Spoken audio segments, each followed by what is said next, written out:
오늘 암송 구절은 사도행전 24장 16절 말씀입니다. 주보를 찾으셔서 옆에 잘 이렇게 놓으시고, 사도행전 24장 16절 말씀입니다. 이것으로 말미암아 나도, 또 시작합니다. 우리 같이 암송하도록 하겠습니다. 이것으로 말미암아 나도 하나님과 사람 앞에 항상 양심의 거리낌이 없기를 힘쓰느니라. 사도행전 24장 16절 말씀. 아멘.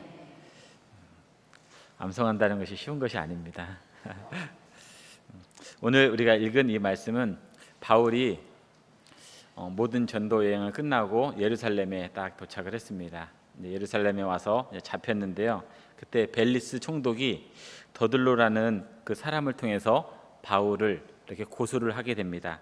그 고소한 내용을 다 들은 후에 바울이 이제는 변론할 기회를 갖는 겁니다. 바울은 벨릭스 앞에서 더들로가 자신에 대해서 공소한 그 사유에 대해서 하나씩 변론을 하면서 자신은 무죄다, 자신은 아무 죄가 없다라는 변론을 하는 내용이 오늘 본문에 들어있는 내용입니다. 근데 거기에서 변론하는 내용이 세 가지가 있습니다. 첫 번째 하나는 자신이 예루살렘에 올라온 지가 12일밖에 되지 않았다. 그래서 사람들을 동원해서 반란을 일으킬 여유가 없었다. 그렇기 때문에 자신은 무죄다라고 얘기를 하고요. 또 하나는 내가 성전을 더럽혔다고 하는데 나는 성전을 더럽힌 것이 아니라 정결 예식을 통해서 조용히 잘 지내고 있었다 하면서 자신은 무죄를 주장을 합니다. 오늘 16절에 해당되어 있는 변론이 두 번째 변론인데요. 어떤 거냐면 나사렛 이단 괴수라는 그 제목, 예수님이 나사렛 이단의 괴수라는 겁니다. 근데 그것을 바울도 자신도 믿고 있다, 그것을 인정을 하는 겁니다. 그러면서 내가 믿는 이 도, 예수님이 십자가에서 죽으시고 부활하신 이 도를 믿는 것이 유대교와 어긋난 것이 아니라 조상의 하나님, 그리고 율법, 선지자가 계속 전하여 주셨던 그 내용이라는 것입니다. 그래서 유대교 너희들이 믿는 거하고 내가 믿는 예수님하고는 성경에서 똑같이 얘기하고 있는 것이다. 단지 믿는 방법이 다를 뿐이지 나는 어디서 주워온 것도 아니고 내가 만든 것도 아니고 성경에 있는 하나님께서 하신 말씀, 율법, 선지자가 가르쳤던 그 내용을 나는 믿고 전하고 있다라고 하는 것을 계속 얘기를 하는 것입니다. 이것이 오늘 본문에 있던 그 말씀인데요. 바울은 자신이 믿는 기독교가 결코 이단이 아니다, 유대교를 파괴하는 것이 아니라는 것을 입증하기 위해서 무엇을 얘기를 하냐면요, 하나님께 향한 소망, 곧 의인과 악인에 대한 부활 문제를 거론을 하는 것입니다. 그것이 15절에 나와 있습니다. 그럼 16절 말씀은 무슨 내용이냐면 바울 자신이 하나님과 사람에 대해서 거리낌이 없는 양심을 가지려고 애쓰는 것은 바로 15절에서 말씀하신 그 부활의 신앙의 결과임을 나타내고 있는 것입니다. 그래서 16절에 뭐라고 되어 있냐면 이것으로 말미암아, 이것이라는 것은 하나님께서 주시는 그 부활에 대한 그 소망으로 내가 하나님과 사람 앞에서 양심의 거리낌이 없이 힘쓴다는 것을 가르쳐 주고 있습니다. 이것은 내가 절대 금욕주의자가 아니다, 하나님과 사람 앞에서 허물이 없는 삶을 위해서 스스로 도덕적인 삶을 살고, 또 바울이 스스로 허물 없는 삶을 살기 위해서 얼마나 많은 능동적인 노력을 하고 있는가를 이 구절에서 잘 보여주고 있습니다. 이 당시에 활동하고 있던 그 사람들 중에 우리가 잘 알고 있는 바리새인과 사두개인들이 있죠. 이 사람들은 종교인들인데 사람 앞에서 자신의 의를 보이기 위해서 보이지 아니하는 하나님 앞에서 의를 상실해 버립니다. 또는 하나님 앞에서 의를 잘 보이기 위해서 사람들을 무시하고 행패를 부리는 것이 가지고 있는데 바울은 그렇지 않다는 것입니다. 바울은 하나님과 사람 앞에서 동등하게 자신에게 있는 양심을 거리낌 없이 행한다고 가르쳐주고 있는 것을 분명히 우리들에게 말씀하고 있습니다. 이렇게 사람과 하나님 앞에서 할 수 있었던 것은 부활에 대한 소망이 분명하고 확실하기 때문에 이렇게 말을 하고 있다는 것을 우리들에게 가르쳐주고 있습니다. 이러한 삶을 살 수 있었던 것은 부활에 대한 소망을 분명히 믿었기에 하나님과 사람 앞에서 양심의 거리낌이 없기를 힘쓰고 노력한 것입니다. 우리 동인교회 성도님들도 바울처럼 이러한 도전을 한번 해봤으면 좋겠습니다. 나에게 부활의 소망이 있으니까 하나님 앞과 사람 앞에서 정말로 양심이 꺼리낌이 없는 그런 도덕적인 율법적인 일을 하면서 살아야 되겠다, 그런 결단을 하시고 기도를 하셔서 하나님과 사람 앞에서 도덕적으로나 윤리적으로 꺼리낌이 없이 말하고 행동하는 귀한 성도로 살아가시기를 주님의 이름으로 축원합니다. 오늘은 이사야 말씀입니다. 제가 퀴즈를 하나 내도록 하겠습니다. 맞추시는 분에게는 상금이란 것은 다음에 제가 생각나면 개인적으로 한번 드리도록 하겠습니다. 우리가 이렇게 밖에 나가면 가을이라 새를 많이 보죠. 새 가운데 효성이 깊은 새가 있답니다. 그 새의 이름이 뭔지 아십니까? 알고 계시는데 전리에서 대답 안 하신 것이죠. 그러면 한번 그림 반포지효라고 있습니다. 무슨 새인지 아시겠습니까? 예? 예. 누가 까마귀라고? 예. 까마귀 맞습니다. 이 까마귀는 어떤 새냐면요, 까마귀는 알에서 깨어나고 부화한 지 60일 동안은 어미가 먹이를 먹여서 새끼를 이렇게 가져다 주면서 보살펴 준답니다. 하지만 새끼가 다 자라면 그때는 이제 어미가 따로 생활을 하게 됩니다. 그러다가 어미새가 힘이 들 때가 있죠. 항상 건강한 어미새가 아니라 힘이 들 때가 되면 그때부터는 먹이 사냥에 힘이 붙인 그 어미를 위해서 자식이 힘을 다해서 어미를 돌보아 준다는 것입니다. 우리나라는 흉조로 생각하고 있지만 중국에서는 길조로 불리우고 있습니다. 자신의 부모를 생각하면서 힘이 바뀌었을 때 힘을 다해서 돌보는 새로 까마귀를 많이 나타나고 있습니다. 그래서 돌봄의 새, 부모를 돌봄의 새를 까마귀라고 많이 칭해주고 있습니다. 오늘 본문에도 돌봄에 관련된 그러한 내용이 기록되어 있습니다.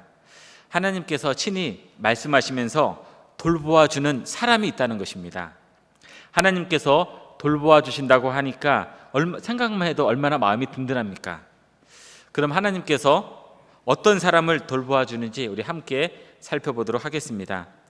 첫째는 어떤 사람이냐면, 하나님께서 돌보아 준 사람은 말씀을 듣고 떠는 자입니다. 오늘 읽은 말씀 2절 말씀 중간 부분 뒤에 보면 이렇게 기록되어 있습니다. 무릇 마음이 가난하고 심령에 통회하며 내 말을 듣고 떠는 자, 그 사람은 내가 돌보려니와 라고 기록하고 있습니다. 하나님의 말씀을 듣고 떠는 자를 하나님께서 돌보아 주신다는 것입니다. 여기서 떠는 자라는 것은 어떤 거냐면, 하나님의 말씀을 듣잖아요. 하나님의 말씀을 듣고 그냥 무감각으로 가만히 있는 것이 아니라 하나님의 말씀을 듣고 반응을 일으키는 사람을 여기서는 떠는 자라고 기록하고 있습니다. 말씀에 믿음으로 반응하고요, 신앙으로 반응하면서 움직이는 자를 성경에서는 떠는 자라고 기록을 하고 있습니다. 그럼 어떤 사람이 말씀을 듣고 떨고 있을까요? 하나님의 말씀을 들었는데 그 말씀이 이루어진 것을 본 사람이 떤다는 것입니다. 말씀이 씨앗으로 우리들 안에 삶에 들어와서 그것이 현실에서 열매 맺은 것을 본 사람이 하나님의 말씀을 듣고 떤다는 것입니다. 열매를 맺는다는 것은 말씀이 살아있다는 증거입니다. 씨앗을 심었는데 지금 가을처럼 풍성한 열매를 맺었다는 것은 그 씨앗에 생명이 있었다는 것이죠. 결국 하나님의 말씀을 듣고 떤다는 것은 하나님의 말씀에 생명력이 있다는 것을 경험한 사람이 하나님의 말씀을 듣고 반응을 일으킨다는 것입니다. 그러한 증거들을 보았기 때문에, 그러한 것을 경험했기 때문에 말씀을 듣고 떤다는 것입니다. 하나님의 말씀을 듣고 떠는 사람들의 특징이 있습니다. 오늘 우리가 읽은 그 2절 말씀 그 앞부분에 보면 뭐라고 되냐면요, 마음이 가난한 자라고 되어 있죠. 여기 마음이 가난하다는 것은 무엇이냐면 단순하다는 의미를 가지고 있습니다. 세상에서 무수히 많은 소리들이 있습니다.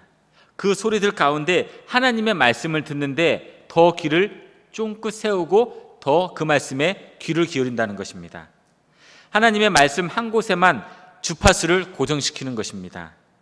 우리에게 구원을 주시고 끝까지 보살펴 주시는 하나님의 소리를 꼭 들어야 된다는 그 심정으로 하나님의 말씀에 귀를 기울이는 것이 단순하다는 것입니다. 그래서 하나님의 말씀 한 곳만 집중해서 듣기 때문에 마음이 복잡하지 않고 단순하다는 것을 가르쳐 주고 있습니다. 그래서 마음이 가난하다는 것은 하나님 말씀 하나만 집중하고 하나님 말씀 하나에만 주파수를 맞추기 때문에 단순하다는 것입니다. 또는 어떤 특징을 가지고 있냐면요, 심령에 통회하는 사람입니다. 이 통회는 자신의 잘못에 대해서 크게 뉘우치는 사람을 통회한다고 얘기를 합니다. 하나님의 말씀을 듣고 하나님의 말씀을 들었는데 제가 잘못한 것이 있는 거예요. 그 잘못한 것이 있을 때 하나님의 말씀을 듣고 하나님의 말씀의 반대 방향으로 쓰는 것이 아니라 그 말씀 앞에서 용서를 구하는 것입니다. 그것이 바로 통회하는 자의 모습입니다. 또 전에는 하나님의 말씀을 알지 못해서 저지른 실수들이 있습니다. 우리들이 하나님의 말씀을 잘 듣지 못해서 알지 못해서 실수한 부분들이 있죠. 그런데 나중에 하나님의 말씀을 딱 들었더니 어제 행동했던 그의 말과 모습들이 잘못됐다는 것입니다. 그러면 어떻게 하냐면 그것을 만회하기 위해서 다시 움직이고 다시 행동하는 것을 통회한다는 그런 뜻도 담고 있는 것입니다. 또 우리가 하나님의 말씀 앞에서 우리 자신의 말과 행동을 저울질하는 겁니다. 저울질해서 그것이 부족하거나 함량 미달이 되면 어떻게 하죠? 그냥 내비두는 것이고 그냥 방치하는 것이 아니라 그 부족한 부분을 채우려고 노력하고 애쓰는 부분이 통회한다라는 뜻의 안에 포함되어 있는 것입니다. 이렇게 하나님의 말씀을 듣고 용서를 구하고 하나님의 말씀을 듣고 그것을 만회하려고 움직이고 하나님의 말씀 앞에서 나의 부족한 부분들을 채우려고 하나님 앞에 한 걸음 더 나아가고 무릎을 꿇고 하나님 앞에 더 전진해 나가는 그러한 모습이 통회하는 모습이라는 것을 우리들에게 말씀하고 있고 가르쳐 주고 있는 것입니다. 마음이 가난하고 통회한다는 것은 말씀이 살아있다는 증거입니다. 말씀이 죽었으면 누가 죽은 말씀 앞에서 통회하겠습니까? 누가 죽은 말씀, 영향력이 없는 말씀 앞에 귀를 기울이면서 그것을 누가 들으려고 하겠습니까? 하나님의 말씀을 듣고 하나님의 말씀 앞에 통회한다는 것은 하나님의 말씀이 분명히 살아있다는 증거를 우리들에게 말씀하고 있는 것입니다. 그 말씀에 반응하여서 움직이는 자를 하나님께서 돌보아 주신다고 지금 말씀하고 있는 것입니다. 하나님의 돌보심에 대해서 신명기 1장 31절은 이렇게 묘사하고 있습니다. 또한 당신들은 주 당신들의 하나님이 마치 아버지가 아들을 돌보는 것과 같이 당신들이 이곳에 이를 때까지 걸어온 그 모든 길에서 줄곧 당신들을 돌보아 주시는 것을 광야에서 직접 보았소 라고 기록하고 있습니다. 이 신명기 말씀은 광야를 지나서 가나안 땅을 앞에 두고 모세가 한 하나님의 말씀입니다. 하나님께서 광야에서 아버지가 아들을 돌보는 것 같이 해주셨다는 것입니다. 혹시 여기 계신 분 중에 광야 한번 가보신 적 계십니까? 광야가 어떤 곳입니까? 주변을 둘러보아도 의지할 곳이 없는 상태, 그런 상태를 광야라고 합니다. 그 상태에서 하나님께서 어떻게 하시냐면 그 이스라엘 백성들을 먹이시고요, 입혀주시고 재워주시고 또 옷이 헤어지지 않도록 지켜주시고 신발끈이 끊어지지 않도록 돌보아 주셨다는 것입니다. 아무것도 할 수 없는 그런 막막한 상황에서 하나님께서 아버지처럼 아들을 사랑하는 아버지처럼 그들을 돌보아 주셨다는 것입니다. 자녀를 돌봐준 아버지처럼 말씀을 듣고 떠는 자를 하나님께서 보살펴 주신다는 것입니다. 하나님께서 이렇게 말씀을 듣고 떠는 자를 돌보아 주신다고 하니까 정말 마음이 든든하죠. 이것이 가능한 이유가 있습니다. 이유를 뭐라고 설명하고 있냐면 2절 말씀의 앞부분에 보면 이렇게 설명하고 있습니다. 나 여호와가 말하노라 내 손이 이 모든 것을 지었으므로 그들이 생겼느니라. 하나님께서 지으셨다는 것입니다. 하나님께서 창조하셨다고 말씀하고 있습니다. 그래서 말씀을 듣고 떠는 자를 돌보아 주실 수 있다는 것입니다. 창조주 하나님이 돌보아 주시면 부족하거나 미흡한 부분이 전혀 생기지 않습니다. 가장 완전하고 만족할 만한 돌보심을 보여주십니다. 그 돌보심으로 우리가 말씀 앞으로, 말씀의 반응 앞으로 한 걸음 더 나아갈 수 있게 되는 것입니다. 하나님께서 우리를 돌봐주시기 때문에 우리가 미래를 개척할 수 있고요, 비전을 세울 수 있게 되는 것입니다. 하나님의 말씀이 살아있고 그 하신 그 하나님이 우리를 지으셨기 때문에 우리는 하나님의 말씀을 힘입어서 미래를 개척할 수 있고 비전을 향해서 한 걸음 더 나아갈 수 있는 것입니다. 제가 저번 주 화요일 날 어깨동무 도서관에 갔습니다. 근데 그날 근무하시는 권사님이 계시더라고요. 그날 권사님께서 저한테 책 한 권을 소개해 주시면서 한번 읽어보라고 이렇게 말씀을 하셨습니다. 그 책 제목이 뭐냐면 히말리아 도서관이라는 책입니다. 이 책은 어떤 책이냐면 우리가 모든 분들 컴퓨터 다 사용하시죠. 컴퓨터 키면 제일 먼저 나오는 게 뭐죠? 윈도우죠. 그 윈도우를 만든 마이크로소프트의 임원이었던 중국 지사, 이 아시아에서 시장이 가장 큰 중국 지사의 이사였던 존 우드가 쓴 책입니다. 그가 어느 날 너무 많은 바쁜 일정으로 이 아시아의 전 사업을 하고 계획을 했던 그런 큰 사업을 하다가 너무 바빠서 휴가를 못 간 거예요. 그래서 너무 바쁜 나머지 이제 휴가에 시간을 내서 휴가를 받아서 히말리아로 이제 트레킹을 떠났는데 우연히 한 학교를 방문하게 됩니다. 근데 그 학교를 가보니까 70명 이상의 학생들이 빽빽한 그 흙바닥 교실에서 수업을 받고 있는 거예요. 그리고 또 혹시 한번 들러보니까 도서관이라는 이름이 있어서 들어가 보니까 책이 한 권도 없는 겁니다. 그리고 그마저도 자물쇠로 딱 채워져 있어가지고 학생들은 책을 읽을 수도 없는 그러한 현 상황을 바라보게 되는 것입니다. 그리고 그것을 보고 나오려고 하니까 그 네팔에 있던 교장 선생님이 존 우드에게 이런 부탁을 합니다. 선생님, 다음에 오실 때는 책을 꼭 가지고 다시 와주십시오 라고 부탁을 합니다. 그가 이 말을 듣고 돌아와서 친구들에게 또 지인들에게 보낼 책이나 기금들을 위해서 많은 이메일을 보내고 연락을 하게 됩니다. 그리고 1년 뒤에 아버지와 함께 책을 가지고 다시 네팔로 돌아오게 됩니다. 그때 뭐라고 하냐면 그 교장 선생님이 이렇게 얘기를 합니다. 존 우드에게 당신은 우리들에게 대단한 것을 주었습니다. 하지만 우리는 답례로 드릴 것이 없습니다. 하는데 이 대단한 것이 무엇인지 아십니까? 책을 선물을 했다 갖다 드렸거든요. 그런데 대단한 것을 줬다는 것입니다. 그 대단한 것이 책을 넘어선 그들에게 미래를 주었다는 것입니다. 그는 채 10년도 되지 않은 상황에서 개발도상국에 있던 그 많은 인도나 스리랑카나 그런 데에 150만 권의 도서를 기증하고요, 2000개의 도서관을 건립하고 200개의 학교를 짓게 됩니다.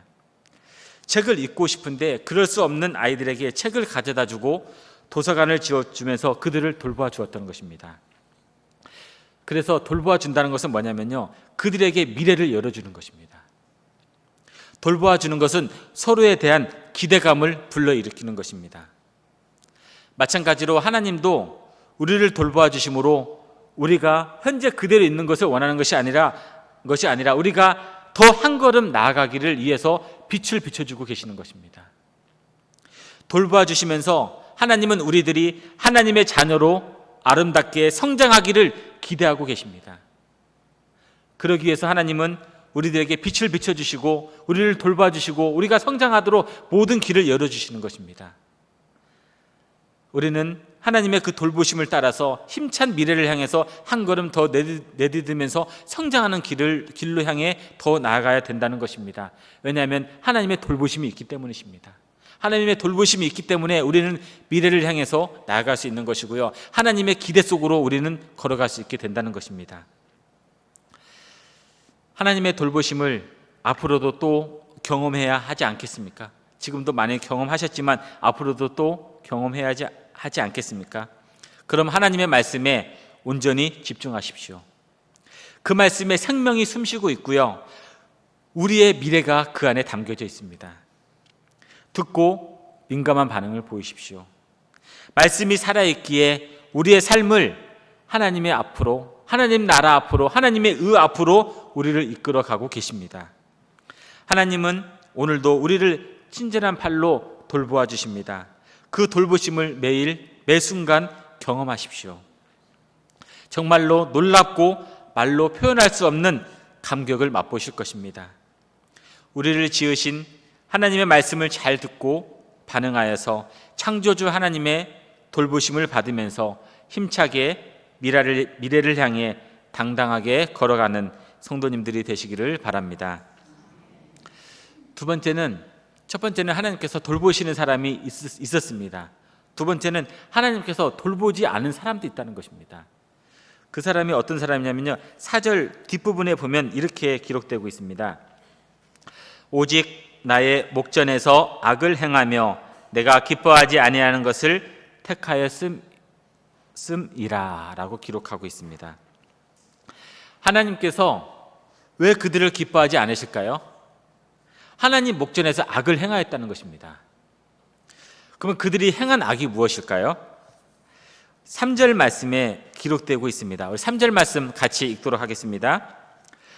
소를 잡아 드리는 것은 살인함과 다름이 없이 하고 어린 양으로 제사 드리는 것은 개의 목을 꺾음과 다름이 없이 하며 드리는 예물은 돼지의 피와 다름이 없이 하고 분향하는 것은 우상을 찬송함과 다름이 없이 행하는 그들은 자기의 길을 택하며 그들의 마음은 가증한 것을 기뻐한즉.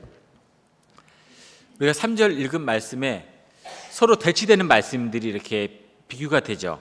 예를 들면 무슨 말씀이냐면 소를 잡아드리는 것, 그리고 또 내려와서 어린 양으로 제사 드리는 것, 또 내려오면 드리는 예물은, 또 분향하는 것은. 이런 것은 어떤 것이냐면 4개에 나와 있는 말씀인데요, 하나님께서 원하시는 적법한 제사 행위입니다. 그런데 그 제사 행위 다음에 무슨 단어가 나오냐면 살인하는 것도 나오고요, 개의 목을 꺾는 것도 나오고 돼지의 피도 나오고 우상을 찬송하는 것도 나옵니다. 이런 것들은 어떤 거죠? 하나님께서 기뻐하시는 건가요? 그러지 않는 거죠. 하나님 앞에서 가증한 행위라는 것입니다. 그러면 어떤 것은 하나님께서 적법한 제사 행위가 나왔고 그 뒤에는 하나님께서 가증한 행위들이 이렇게 바로 연결되어 있는 것입니다. 이것은 무엇이냐면 하나님께서 하나님의 백성들이 제사 드리는 행위를 살인죄, 무의미한 행위, 도저히 받아들일 수 없는 가증한 행위, 배교 행위로 간주하고 있다는 것입니다.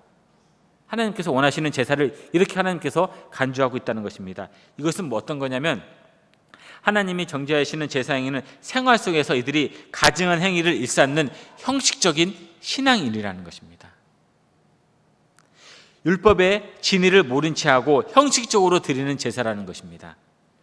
이러한 제사는 하나님께서 원하시는 길이 아니라는 말씀입니다. 이러한 가증한 행위를 십계명하고 한번 연결을 해보겠습니다. 하나님 십계명 하니까 얼굴이 좀 굳어지시는데 십계명 가운데 두 번째 계명이 뭔지 아십니까? 너를 위하여서 새긴 우상을 만들지 말고 라고 합니다. 우상의 특징이 무엇이죠? 우상의 특징은 생명이 없고요, 스스로 움직일 수 없는 것이 우상입니다. 이들이 성전에 와서는 적법한 하나님께서 원하시는 제사 행위를 드리는 것입니다. 그 후에 삶으로 돌아가서는 어떤 삶을 사냐면요, 가증한 행위로 삶을 산다는 것입니다. 왜 이렇게 상반된 행동을 하였을까?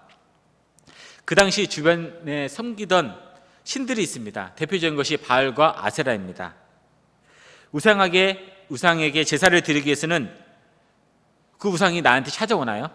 그러지 않죠. 그 우상이 있는 신전에 가서 제사를 드려야 합니다. 스스로 이동할 수 없고 영향력이 없기 때문입니다. 이러한 우상을 하나님께 제사 드리는 것과 동일 취급한 것입니다. 하나님도 성전 안에서만 계시는 것으로 알고 있다는 것입니다. 성전을 벗어나면 하나님도 영향력이 없다는 것입니다. 성전 울타리를 나오면 하나님이 모르신다는 것입니다. 그래서 가증한 행위를 일삼고 있는 것입니다. 이런 가증한 행위를 일삼고 있는 이들에게 하나님이 내가 어떤 사람인지 아니? 라고 가르쳐 주고 있습니다. 그것이 어떤 부분이냐면요, 1절 말씀입니다. 우리 발판이니까지 한번 같이 읽도록 하겠습니다. 여호와께서 이와 같이 말씀하시되 하늘은 나의 보좌요 땅은 나의 발판이니. 뭐라고 하시냐면 하늘은 보좌요 땅은 발판이라고 말씀하고 있는 것입니다. 하늘과 땅이 하나님 아래에 있다는 것입니다. 하나님께서 하늘과 땅 아래에 있는 모든 것을 다 알고 계신다고 말씀하고 있는 것입니다. 어느 장소, 어느 시간에 상관없이 하나님은 다 보시고 감찰하고 계신다는 것을 하나님은 이렇게 말씀해 주고 있는 것입니다. 그러한 하나님을 우상처럼 간주하여서 그 장소에만 가면 된다고 판단하고 생각한 것입니다. 하나님의 능력을 완전히 무시한 것이죠. 이러한 창조주 하나님을 아무 능력이 없는 우상과 비교를 하니 하나님의 마음이 얼마나 아프고 얼마나 고통스럽겠습니까? 요즘 시대의 새로운 신조어 가운데 혹시 들어보신 분 계신지 모르겠습니다. 오피스 빌런이라는 단어 혹시 한번 들어보셨습니까? 이 단어가 어떤 단어냐면요, 영어의 좀 합성어인데요, 오피스 사무실이라는 단어하고 빌런이라는 악역이라는 합성어입니다. 직장인들이 회사에서 일은 하지 않고 동료들에게 피해를 주는 그러한 사람을 뭐라고 부르냐면 오피스 빌런이라고 부릅니다. 그래서 한 기관에서 설문조사를 했습니다. 혹시 당신이 다니는 회사에 오피스 빌런이 있습니까? 라고 조사를 했더니요, 뭐라고 나냐면 10명 중 9명이 사내에 오피스 빌런이라는 사람이 그런 역할을 하는, 그렇게 삶을 사는 사람이 있다는 것입니다. 자신들이 노력해서 공부해서 경쟁률을 뚫고 들어간 회사에서 이런 일을 한다는 것입니다. 제가 몇 가지를 소개하도록 하겠습니다. 자신의 권리는 다 챙기면서 자신의 업무나 책임을 떠넘기는 그런 회피형이 있고요. 또 정확한 근거 없이 멋대로 추측하면서 쏟아내는 궁예형도 있고요. 또 고집이 세고 자기 방식만 옳다고 고수하는 여골수형도 있고, 또 남이 열심히 노력해서 잠 안 자고 노력했던 그 성과를, 업무를 가로채는 형도 있고요. 또 하나는 중요한 순간마다 사라집니다. 잠수를 타서 없어져서 업무를 힘들게 만들고 지연시키는 그런 사람들이 있습니다. 회사에서, 공동체에서 피해를 주는 여러 가지 이런 모형들을 오피스 빌런이라고 우리들에게 요즘 신조어로 이렇게 나오고 있습니다. 우리 신앙인들도 이런 때가 있습니다. 어떤 때냐면 하나님의 은혜에 감사해서, 하나님을 사랑해서 교회에 나와서 예배를 드립니다. 또 주변 사람들에게 뭐라고 하냐면 나 하나님 믿습니다, 나 전주 동인교회 다닙니다 라고 말을 합니다. 그러면서 교회에 와서 행동하는 그 모습과 사회에서, 직장에서 행동하는 그 모습이 다르다는 것입니다. 일상에서 말할 때나 행동할 때는 마치 하나님이 없는 것처럼 당당하게, 하나님이 없는 것처럼, 하나님의 능력을 무시하는 것처럼 행동한다는 것입니다. 교회에서는 예배를 드리지만 생활에서는 다른 사람들에게 피해를 주고요. 교회에서 기도하면서 사랑하게 해주세요 하면서 밖에 나가서 내 욕심을 위해서, 내 이권을 위해서는 상대방이 어려움을 처하고 피해를 당하는 것에 대해서 서슴지 않고 남용을 부리는 경우도 있습니다. 마치 제사를 드리고 예물을 정성껏 드리고 나서 사회에 돌아가서는 사람의 마음을 아프게 하는 가증한 행동을 하면서 살아가는 사람도 있다는 것입니다. 이렇게 형식적인 신앙생활을 하는 것을 하나님께서 모르시겠습니까? 하늘이 하나님의 보좌요, 땅을 발판으로 삼으신 하나님께서 다 보고 계시고 기억하십니다. 그 하나님께 감출 수 있는 것 혹시 있습니까? 아무것도 없습니다. 이제는 형식적인 신앙의 모습이 있다면 남김없이 다 벗어버리십시오. 아주 사소한 것이라도 그 자리를 떠나십시오. 이제는 눈 가리고 아웅하지 마십시오. 하나님의 돌보심이 아닌 책망을 받는 일밖에 남지 않습니다. 하나님의 돌보심을 받으면서 살아야 되지 않겠습니까? 하나님의 책망을 받으면서 형식적인 신앙 가운데 왜 아직도 머물고 있냐고 그런 소리를 들으면서 살아야 되겠습니까? 이제는 그런 자리가 혹시 조금이라도 남았다면 이제는 그 자리를 떠나고 미련 없이 버리십시오. 우리 사람들은 보살핌을 받으면서 살아가는 인생입니다. 많은 보살핌 중에서도 우리를 지으신 하나님의 보살핌이 최고입니다. 하늘에서 내려보시고 땅으로 친히 내려오셔서 가까이 보살펴 주시는 하나님을 믿으십시오. 하나님은 지금도 말씀을 듣고 떠는 자를 보살펴 주십니다. 창조주의 크신 능력으로 도와주시고 인도해 주십니다. 그 보살핌을 온전히 받으면서 살아가십시오. 혹 형식적인 신앙에 가면이 있다면 이제는 그 가면을 벗으십시오. 하나님은 우리의 모든 것을 다 알고 계십니다. 하나님의 돌보심을 받는 사람이 많을수록 우리 공동체는 하나님의 충만함으로 가득 찰 것입니다.